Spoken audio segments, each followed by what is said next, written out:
All right, welcome back, everyone. So we're going to get started right away. Our next storyteller is Felicia Leigh. She is from a wicked little town in central California. But thanks to a rock and roll icon, she and her conservative mother find a new way of living. Here is Felicia with Wicked Little Town.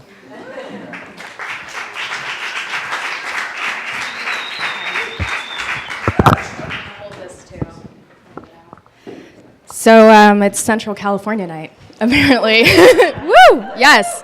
So that saves me a bit of time, I guess. I don't need to explain everything. So I'm from Bakersfield. Yeah, thank you. Yeah, so I made it. Yeah. So I was raised very conservatively. It was very important to my mom that my sister and I were in the church. And I was a very good Christian girl. You know, I did well in school. Can everyone see this? Yeah, I did well in school. And I didn't experiment, like, at all. But, you know, I never really felt at home with the other kids in church. So if you're not familiar with churches, there are two types of kids who get any attention whatsoever from their peers and from adults. So there's the kids who are just constantly in trouble, just like all the time, and it is the church's mission to save them. Everybody has agreed that we will save these children. And then there are the kids who are in leadership. You know, they're probably in the worship band. They're very charismatic, and they're generally pretty attractive.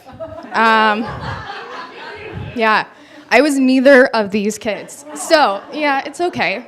Look at me now, I made it. So I was neither of these kids. I was very shy. I was a church puppeteer. That's a thing, yeah. So just to give you a little idea what that was like. So most of my friends were people from outside of school. Also kids who were like, you know, pretty good in school, but a lot of begrudging Catholics. So these were like kids who were being forced to be Catholic by their parents.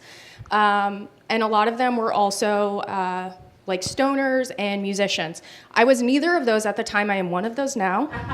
I'll let you guys sort out which one you think that might be. Another thing about me when I was 16 was I got my very first boyfriend. Yes. It was okay, you know. I was like, here's my chance to have a boyfriend. I might as well take it because I'm very practical. So one of the things we did a lot when we were 16 is we would hang out at his house, in his bedroom, yeah, I know, alone, and watch a lot of movies. Yes, I'm talking 16 Candles, Breakfast Club, you know, basically like your John Hughes canon. And one day he showed up and he's like, hey, I've got this movie. It's called Hedwig and the Angry Inch. Yes.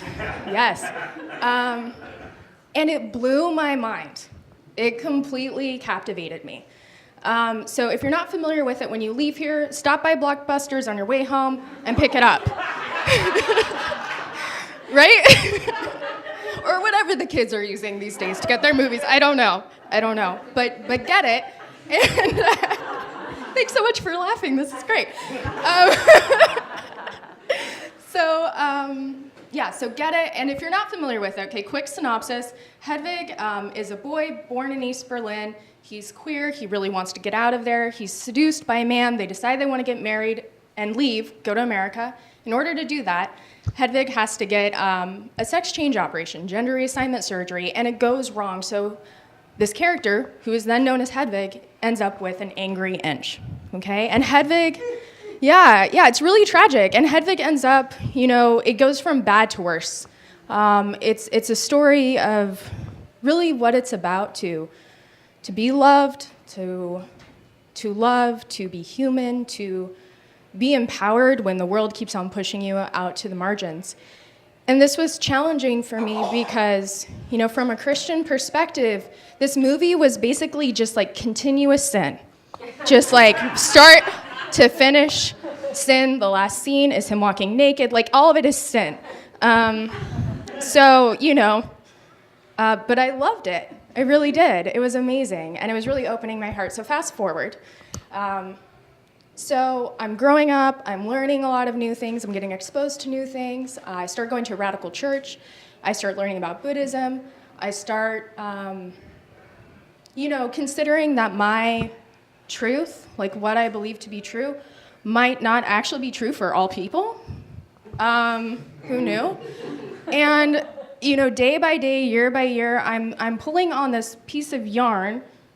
I'm glad I wear a sweater tonight. Pulling on this piece of yarn that is the sweater that is my concept of God.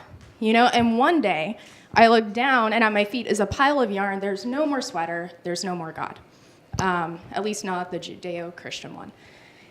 And at some point I decide I've got to tell my mom. So to give you a little bit of context, do you guys remember troll dolls? Yeah? This is going to be good. You're going to like this. So one day I woke up when I was a child, and I couldn't find mine. And I asked my mom, have you seen them? Do you know where they are? And she was like, yeah, I got rid of them because they're demonic. What? So did someone respond to that? That happened to someone else here? Anyway, that's awesome. Coming together. So yeah, all my troll dolls were gone. So anyway, I have to tell this woman, right, that I'm no longer a Christian. But my mom's had her own circuitous journey. She's made some religious mistakes. In the late 70s, early 80s style, she was in a cult. So, that's true. That is true. Yeah, so what is she gonna say? Like, I'm not a Christian anymore. She was in a cult, tomato. I mean, what is she gonna say? So she responds with, I'll pray for you. Okay, I can handle that. I can work with that. So fast forward again, okay? I'm growing up. I'm still learning more. The sweater of God is gone. My mom is also changing. I'm going to refer to God as a sweater from now on. So things are changing. My mom is changing. But, she's still pretty conservative in a lot of ways.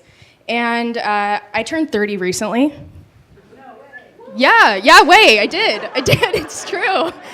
Thanks for that.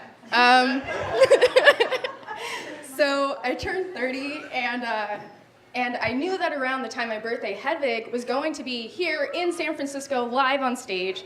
And this is it started out as live production. So I was like, wow, this is amazing. I get to see it, and it's closer to its original form. Who do I want to go with? So my mom's asking me, around my 30th birthday, what would you like? I'm like, well, I really want to go see Hedwig and the Grange. And so she agrees, and she gets the best tickets that she can get. Yeah, it was great. We were in the orchestra section. We have a great view of Hedwig just like stomping back and forth across the stage, just like, if you're familiar, like just an amazing show, right? And it's super emotional too. It's like really raucous, but it's also really emotional. So I'm like teary-eyed / like fist pumping and clapping and yelling. And I'm really enjoying myself. And I look over, and my mom is too. She's smiling as well. And she's teary-eyed.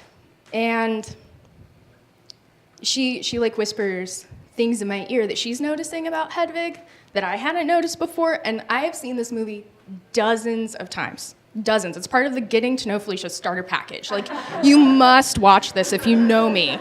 You have to. You have to. So that she's noticing things I haven't noticed before is really saying something. And she tells me, like, wow, like, this is just really about being human. This is about what it's like to just be a human.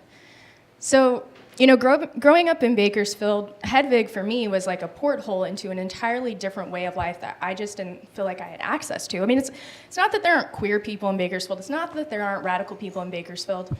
But that wasn't a part of my world at the time. And so Hedwig was basically, my porthole out of my experience. And my mom's still there, but, I'd like to think that as she's growing and changing, as her heart is cracking open, that Hedwig will also be a porthole for her in our wicked little town of Bakersfield.